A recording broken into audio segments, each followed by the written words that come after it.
Welcome back, baseball fans, and welcome to another episode of the Vintage Vegas 9 Ball, coming to you from Las Vegas, Nevada. It is the end of January, and pitchers and catchers are due to report here right around the corner, so we're excited about that.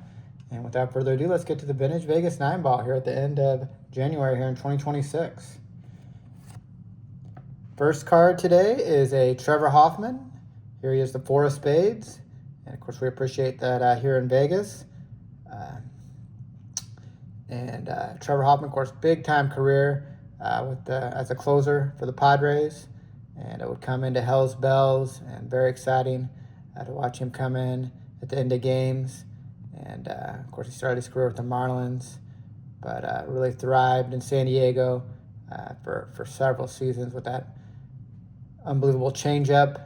Trevor Hoffman, one of the best closers to ever do it. And we'll put him on the Las Vegas stand in front of VEGASTILTSKIN for his Four of Spades here, his card prowess. Next card is a Carlos Diaz. Yeah, before there was an Edwin Diaz as a Mets reliever, there was Carlos Diaz. And here he is looking like a kingpin here and mid-action. And if you look at the back of the card, Carlos Diaz there in 1983 Mets, had a 2.05 ERA and had a couple of saves, and very successful early in his career with a 2.56 ERA and 112 innings and a 6-3 record. I don't really remember him too much, kind of a middle reliever, but was a member of that Mets bullpen, those good teams in the mid-'80s. Carlos Diaz for the Mets. Next card is a Dave Winfield. We're going to try this again. This championship baseball. See if we have any better luck. We're going to try to do the roll the dice here, and we're 0 for 2 so far in doing this. And I think with Rod Carew and Ricky Henderson both weren't able to get on base, so we're going to try to break that streak here. And Dave Winfield's probably the man to do it. One of the elite hitters of the 70s and 80s. And even into the mid-'90s, Dave Winfield. And we'll get the dice out and see how we do today in this championship baseball. Of course, the dice again. These dice were used in actual play in this fabulous casino, and that is Santa Fe Station Casino. You see there on the outskirts of Las Vegas. We'll see how we do today. Dave Winfield steps up to bat. I'll roll the dice.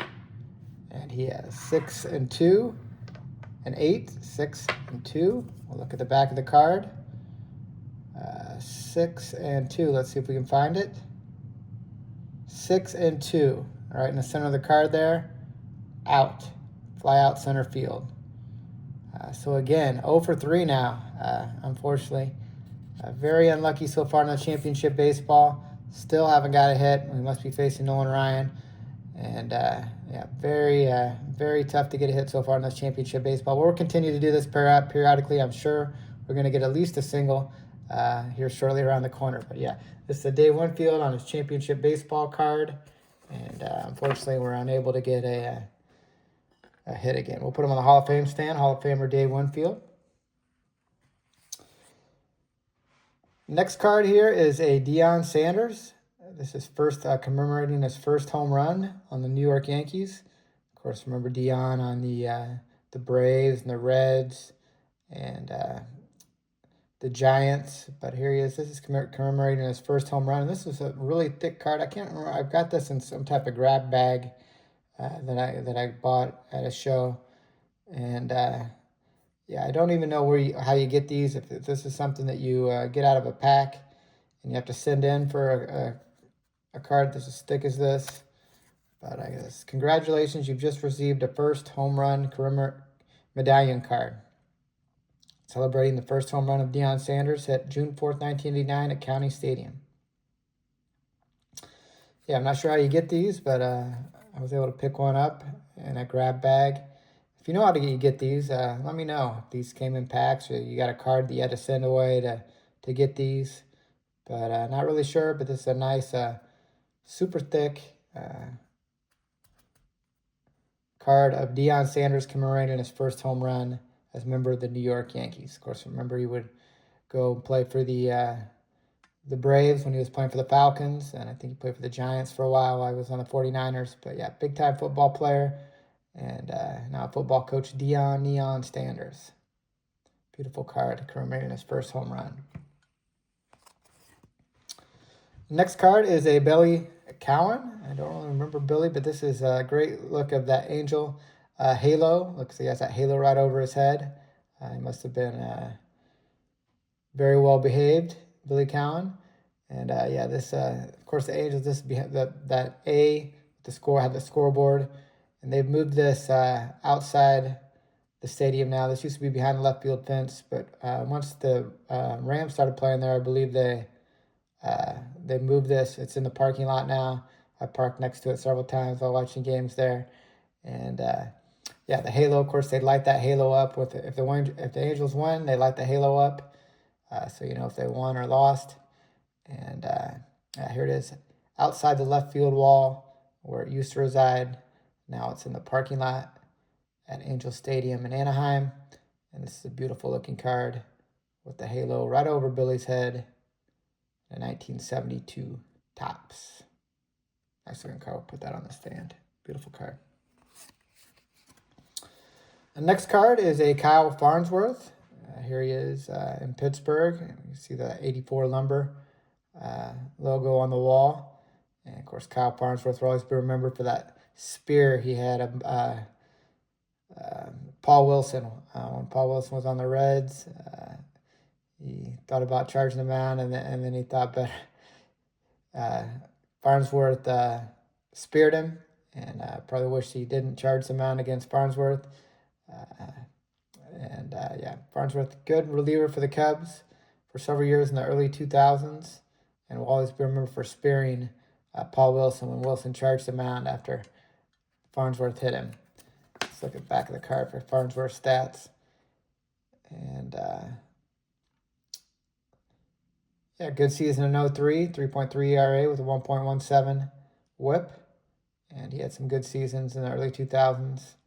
And yeah, it says here at the bottom, he routinely brings the heat at 100 miles an hour. And he's been doing this for a long time. I've never seen anyone throw at that speed so consistently. Of course, now it seems like everybody's throwing that hard. But back in those days, early 2000s, Farnsworth, one of the hardest throwers in baseball, and was a big member of the Cubs bullpen during that time. We'll always remember for that spear of Paul Wilson. So we'll put him on the Cubs stand, Kyle Farnsworth. The next card is Tom Buskey. Don't really remember him. Here he is looking a lot like an insurance salesman with that butterfly collar. It looks like a receding hairline. And it looks more like an insurance salesman than a baseball player. But I don't really remember him, but it looks like he had a long big league career. And 18-26 record, but a 3.55 ERA. So yeah, you see those innings pitched, reliever for most of his career. But yeah, Tom Buskey. Don't remember too much about him. But yeah, it looks like an insurance salesman here on this 1980 Topps card. Next card is a Danny Jackson. And Cubs had so few good signings in this time period, the late 80s, early 90s, that they, big time press conference when they signed Danny Jackson. Of course, Danny Jackson had that big year with the Reds where he won the Cy Young Award, but by the time the Cubs signed him, he wasn't quite the same pitcher, I remember. And of course, the Cubs made it a big deal signing Danny Jackson. And let's look at the back of the card.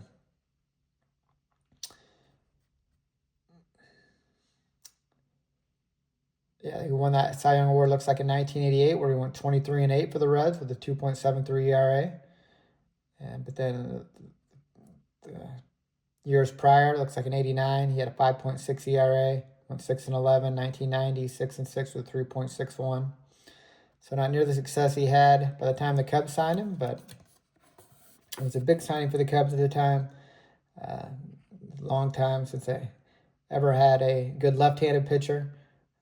Basically, Steve Trout was the top of the line for the Cubs.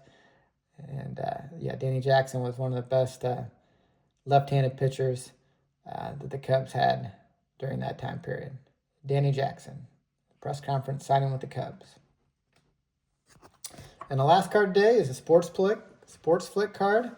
And you see here with Mike Scott, Dwight Gooden, if you can see that, Dwight Gooden, and Fernando Valenzuela. It's hard to get them all in there. You can see it on screen. It's Mike Scott, Fernando, and Dwight Gooden. It's kind of hard to get these sports flips to focus. But yeah, 3 dominant pitchers of the 1980s. So we'll finish with that card. Sports flicks, I always enjoyed those. The three-teamer, or the 3-player sport flick, which is much more difficult than just the one, where they have the 1 player in action. But we appreciate you watching. I hope you're always having a good start to your 2026. And remember, spring training's right around the corner. And we're excited for that. So thanks for watching. Take care, and God bless.